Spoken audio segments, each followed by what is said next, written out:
Hi ಎಲ್ಲರಿಗೂ ನಮಸ್ಕಾರ, welcome back to my channel. ಇವತ್ತು ವರಮಹಾಲಕ್ಷ್ಮಿ ಹಬ್ಬ, ಅದಕ್ಕೆ ಸೀರೆ ಎಲ್ಲ ಉಟ್ಕೊಂಡು ಚೆನ್ನಾಗಿ ರೆಡಿಯಾಗಿದ್ದೀನಿ. ಮತ್ತು ಅರ್ಶಿನ ಕುಂಕುಮಕ್ಕೆಲ್ಲ ಕರೆದಿದ್ರು, ಅಲ್ಲೂ ಹೋಗಿ ಬಂದೆ. ನೋಡಿ ನನ್ನ ಸೀರೆ ಹೇಗೆ ಉಟ್ಕೊಂಡಿದ್ದೀನಿ. ಈ ಮಳೆ ಬೇರೆ ಬರ್ತಾಯಿದೆ, ಮಳೆಯಲ್ಲಿ ಸೀರೆ ಮೇಂಟೈನ್ ಮಾಡೋದು ಸ್ವಲ್ಪ ತುಂಬಾ ಕಷ್ಟ ಆಗ್ತಾಯಿದೆ. ಆದ್ರೂ ವರಮಹಾಲಕ್ಷ್ಮಿ ಹಬ್ಬ ಅಂದರೆ ಸೀರೆ ಎಲ್ಲ ಉಟ್ಕೊಂಡು ಸ್ವಲ್ಪ ರೆಡಿ ಆದ್ರೇ ಅಲ್ವಾ ಲಕ್ಷ್ಮಿ ಹಬ್ಬ ಅಂತ ಅನ್ಸೋದು. ನಿಮ್ಮ ಮನೇಲೆಲ್ಲ ವರಮಹಾಲಕ್ಷ್ಮಿ ಹಬ್ಬ ಹೇಗೆ ಮಾಡಿದ್ರಿ ಅಂತ ಕಮೆಂಟ್ ಮಾಡಿ. ಮತ್ತು ಬೆಳಿಗ್ಗೆಯಿಂದ ಬರೀ ಅದು ಇದು ಅಡುಗೆ ಮಾಡೋದ್ರಲ್ಲೇ ಬ್ಯುಸಿ ಆಗೋಗಿದ್ದೆ, ಜಾಸ್ತಿ ವ್ಲಾಗ್ ಮಾಡಿಲ್ಲ. ಬನ್ನಿ ದೇವ್ರ ಮನೇಲಿ ಹೇಗಿಟ್ಟಿದ್ದೀನಿ ಅಂತ ತೋರಿಸ್ತೀನಿ. ಮತ್ತು ಲಕ್ಷ್ಮಿ ಎಲ್ಲ ಕೂರ್ಸಲ್ಲ, ನಂಗೆ ಲಕ್ಷ್ಮಿ ಕೂರ್ಸೋಕ್ಕೆ ಬರಲ್ಲ. ಸುಮ್ಮನೆ ಸಿಂಪಲ್ಲಾಗಿ ಪೂಜೆ ಮಾಡ್ಕೋತೀನಿ ಅಷ್ಟೇ. ಅಡುಗೆ ಎಲ್ಲ ಮಾಡಿಕೊಂಡು ಸಿಂಪಲ್ಲಾಗಿ ಮುಗೀತು. ನೋಡಿ ನಮ್ಮ ಲಕ್ಷ್ಮಿ, ನೋಡಿದ್ರಲ್ಲ ಹೇಗಿದೆ ನಮ್ಮ ಮನೆಯ ಲಕ್ಷ್ಮಿ ಅಂತ. ಅಷ್ಟೇ ನಾನು ಮಾಡೋದು ಲಕ್ಷ್ಮಿ ಪೂಜೆ, ನನಗೆ ಬರೋದು ಅಷ್ಟೇ. ಅದಕ್ಕೆ ಅಡುಗೆ ಮಾತ್ರ ತುಂಬ ಚೆನ್ನಾಗಿ ಎಲ್ಲ ಥರ ಅಡುಗೆ ಎಲ್ಲ ಮಾಡ್ಕೊಂಡು ತಿಂತೀವಿ. ಬಟ್ ಲಕ್ಷ್ಮಿ ಕೂರ್ಸೋಕ್ಕಷ್ಟು ಗೊತ್ತಿಲ್ಲ ನನಗೆ. ಮತ್ತು ಅಡುಗೆ ಏನೇನು ಮಾಡಿದ್ದೆ ತೋರಿಸ್ತೀನಿ. ಫುಲ್ ಸೆಕೆ ಆಗ್ತಾಯಿದೆ, ಮಳೆ ಬರ್ತಾಯಿದೆ. ಬಟ್ ಸ್ಯಾರಿ ಹಾಕ್ಕೊಂಡಿದ್ದೀನಲ್ಲ, ಅದಕ್ಕೇ ಫುಲ್ ಸೆಕೆ. ರೈಸ್ ಕೀ, ರವೆ ಉಂಡೆ, ಚಕ್ಲಿ, ಸೊಪ್ಪು ಮತ್ತು ಅನ್ನ ಮಾಡ್ಕೊಂಡಿದ್ದೆ ಇಷ್ಟು. ಮತ್ತು ಬಂದವ್ರಿಗೆಲ್ಲ ಸ್ವಲ್ಪ ಏನದು ಅರ್ಶಿನ ಕುಂಕುಮ ಕೊಟ್ಟು ಕಳಿಸ್ದೆ. ಇನ್ನೂ ಒಂದಿಷ್ಟು ಇದ್ದಾವೆ.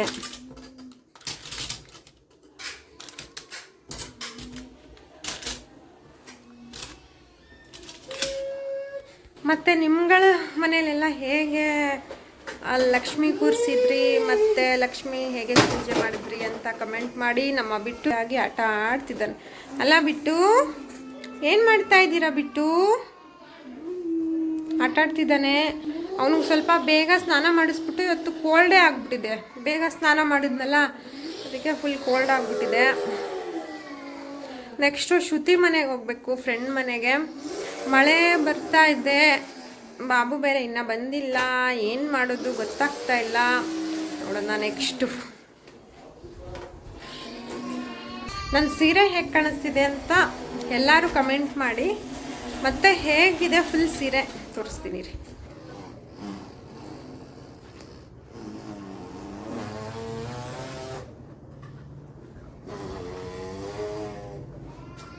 ಜುಟ್ಟು ಹಾಕ್ಕೊಂಡ್ಬಿಟ್ಟಿದ್ದೀನಿ. ಫ್ರೀ ಹೇರ್ ಬೇಡ, ಜುಟ್ಟು ಅಂತ ಅಂದ್ಬಿಟ್ಟು ಜುಟ್ಟು ಹಾಕ್ಕೊಂಡಿದ್ದೀನಿ. ನನಗೆ ಸೀರೆ ಉಟ್ಕೊಳಕ್ಕೆ ಬರಲ್ಲ, ಆದರೂ ಉಟ್ಕೊಂಡಿದ್ದೀನಿ. ಹೇಗೆ ಕಾಣಿಸ್ತಿದ್ದೀನಿ ಅಂತ ಎಲ್ಲ ಕಮೆಂಟ್ ಮಾಡಿ. ಸೀರೆ ಸರಿಯಾಗಿ ಉಟ್ಕೊಂಡಿಲ್ಲ ಅಂತ ಯಾರೂ ಕಮೆಂಟ್ ಮಾಡಬೇಡಿ. ಯಾಕಂದರೆ ನಂಗೆ ಸೀರೆ ಸರಿಯಾಗಿ ಉಟ್ಕೊಳಕ್ಕೆ ಬರಲ್ಲ. ನಂಗೆ ಉಟ್ಕೊಳಕ್ಕೆ ಬರೋದೇ ಇಷ್ಟು ಬರಲ್ಲ, ಮೀಡಿಯಮ್ಮಾಗಿ ಉಟ್ಕೋತೀನಿ ಅಷ್ಟೇ. ಹೇಗಿದೆ ನೆಕ್ ಪೀಸ್? ಇದು ಚಿಕ್ಕಪೇಟೆಯಲ್ಲಿ ತೊಗೊಂಡಿದ್ದು, ಚೆನ್ನಾಗಿ ಕಾಣಿಸ್ತಿದೆ ಅಲ್ವಾ? ನನಗಿಷ್ಟ ಆಯಿತು ನೆಕ್ ಪೀಸು, ಸೀರೆ ನೋಡಿ, ಬಾಫ್ ಎಲ್ಲನೂ. ಏನು ಬಂದು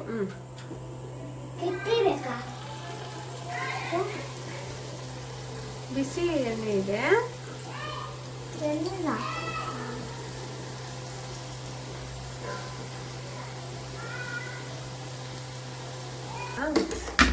ಆಯ್ತಾ?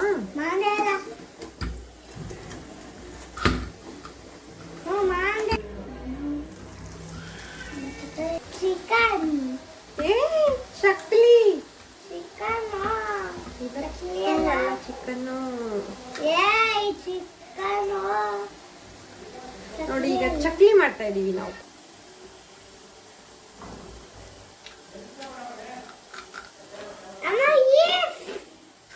ಇನ್ಸ್ಟೆಂಟ್ ಆಗಿ ಚಕ್ಲಿ ಮಾಡಿದೆ, ತುಂಬ ಚೆನ್ನಾಗಿದೆ. ನಾನು ಒಂದ್ಸಲಿ ತುಂಬ ದಿನಕ್ಕಿಂತ ಮುಂಚೆ ಹಾಕಿದ್ದೀನಿ ಚಕ್ಲಿ ರೆಸಿಪಿ.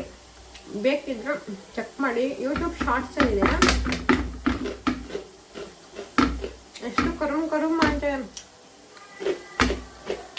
ಕೇಳಿಸ್ತಿದೆ ಅಂತ ಅನ್ಕೋತೀನಿ. ತುಂಬ ಚೆನ್ನಾಗಾಗಿದೆ, ಇನ್ಸ್ಟೆಂಟಾಗಿ ಮಾಡ್ಕೋಬೋದು. ಫ್ರೆಂಡ್ ಮನೆಗೆ ಹೋಗ್ಬೇಕಿತ್ತು, ಬಟ್ ಮಳೆ ಜೋರಾಗಿ ಬರ್ತಾ ಇತ್ತು, ಅದಕ್ಕೆ ಫ್ರೆಂಡ್ ಮನೆಗೆ ಹೋಗಿಲ್ಲ. ನಾಳೆ ಹೋಗೋಣ ಅಂತ ಅಂದ್ಬಿಟ್ಟು ಸುಮ್ಮನೆ ಆದ್ವಿ. ಈಗ ಇರೋ ಚಕ್ಲಿ ಮತ್ತು ಸಾಂಬಾರು ರೈಸು ಮಸಾಲೆ ವಡೆ ಎಲ್ಲ ಸ್ವಲ್ಪ ಮಾಡಿಕೊಂಡು ಬಿಸಿ ಮಾಡಿಕೊಂಡು ತಿನ್ಕೊಂಡು ಮಲ್ಕೊಳ್ಳೋದು. ಇದು ವರಮಹಾಲಕ್ಷ್ಮಿ ಹಬ್ಬದ ಹಿಂದಿನ ದಿನ ಶ್ರುತಿ ಮನೆಯಲ್ಲಿ ಲಕ್ಷ್ಮಿ ಕೂರಿಸ್ತಿದ್ರು. ಅದಕ್ಕೆ ಅಂತ ಸ್ವಲ್ಪ ಹೆಲ್ಪ್ ಮಾಡಕ್ಕೆ ಹೋಗಿದ್ವಿ. ಈ ವಿಡಿಯೋ ವರಮಹಾಲಕ್ಷ್ಮಿ ಹಬ್ಬದ ಹಿಂದಿನ ದಿನ, ಈ ವಿಡಿಯೋ ಹಬ್ಬ ಆದಮೇಲೆ. ಇದು ನೆಕ್ಸ್ಟ್ ಡೇ ಮಾರ್ನಿಂಗ್ ವಿಡಿಯೋ. ಈಗ ಒಂದ್ಸಲಿ ಪೂಜೆ ಮಾಡಿ ನೆಕ್ಸ್ಟು ದೇವ್ರ ಮನೇಲಿರೋದು ಅದೆಲ್ಲ ಎತ್ತಬೇಕು ಅಂತ ಅಂದ್ಬಿಟ್ಟು ಸ್ವಲ್ಪ ಪೂಜೆ ಮಾಡ್ಕೋತಾ ಇದ್ದೀವಿ. ಬಿಟ್ಟು ಅಂತೂ ನನಗೆ ಪೂಜೆ ಮಾಡೋಕ್ಕೆ ಬಿಡಲ್ಲ. ಅವನು ಪೂಜೆ ಮಾಡಬೇಕು, ನಾನು ಕೈ ಮುಕ್ಕೊಂಡು ಕೂತ್ಕೋಬೇಕು ಅಂತ ಹೇಳ್ತಾನೆ. ಯಾವಾಗಲೂ ಹಾಗೆ ಮಾಡ್ತಾನೆ. ಅವನು ಪೂಜೆ ಮಾಡಬೇಕು, ನಾನು ಮನೆಯವರಿಬ್ಬರು ಕೂತ್ಕೊಬೇಕು ಅಂತ.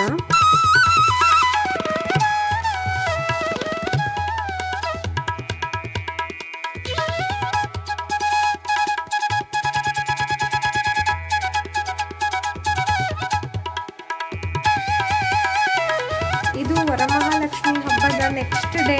ನಿನ್ನೆ ಏನು ಅಷ್ಟೊಂದು ವೀಡಿಯೋಸ್ ಮಾಡೋಕ್ಕಾಗಿಲ್ಲ. ಇವತ್ತು ಶ್ರುತಿ ಮನೆಗೆ ನಿನ್ನೆ ಹೋಗೋಕ್ಕಾಗಿಲ್ಲ, ಅದಕ್ಕೆ ಇವತ್ತು ಶ್ರುತಿ ಮನೆಗೆ ಹೋಗ್ತಾ ಇದ್ದೀವಿ. ಮತ್ತು ಈಗ ಪೂಜೆ ಎಲ್ಲ ಮುಗಿಸಿ ಹೋಗ್ತಾ ಇದ್ದೀನಿ. ಬನ್ನಿ, ಅಲ್ಲಿ ಇವತ್ತು ಲಕ್ಷ್ಮಿನ ಎತ್ತುತ್ತಾ ಇದ್ದಾರಂತೆ. ಬಿಟ್ಟು ನೋಡಿ ರೆಡಿಯಾಗಿ ನಿಂತಿದ್ದಾನೆ ಫ್ರೆಂಡ್ ಮನೆಗೆ ಹೋಗೋಕ್ಕೆ. ನೆನ್ನೆ ಹಾಕಿದ ರಂಗೋಲಿ ಹೇಗಿದೆ? ರಂಗೋಲಿ ಚೆನ್ನಾಗೈತಾ? ಹಾಯ್ ಧನ್ಯಾ. ಶ್ರುತಿ ಮನೆಗೆ ಹೋಗಿ ಅಲ್ಲಿ ಅರ್ಶಿನ ಕುಂಕುಮ ಎಲ್ಲ ತಗೊಂಡು ನೆಕ್ಸ್ಟು ಅಲ್ಲೇ ಸ್ವಲ್ಪ ತಿಂಡಿ ಎಲ್ಲ ತಿಂದ್ಕೊಂಡು ಅದಾದಮೇಲೆ ನೆಕ್ಸ್ಟ್ ಒಂದು ಫ್ರೆಂಡ್ ಮನೆಗೆ ಹೋಗಿದ್ವಿ. ಅದು ನೆಕ್ಸ್ಟ್ ವಿಡಿಯೋದಲ್ಲಿ ಬರುತ್ತೆ. ಈ ವಿಡಿಯೋ ಇಷ್ಟ ಆಗಿದ್ದು ಎಲ್ಲರಿಗೂ ಪ್ಲೀಸ್ ಲೈಕ್ ಮಾಡಿ.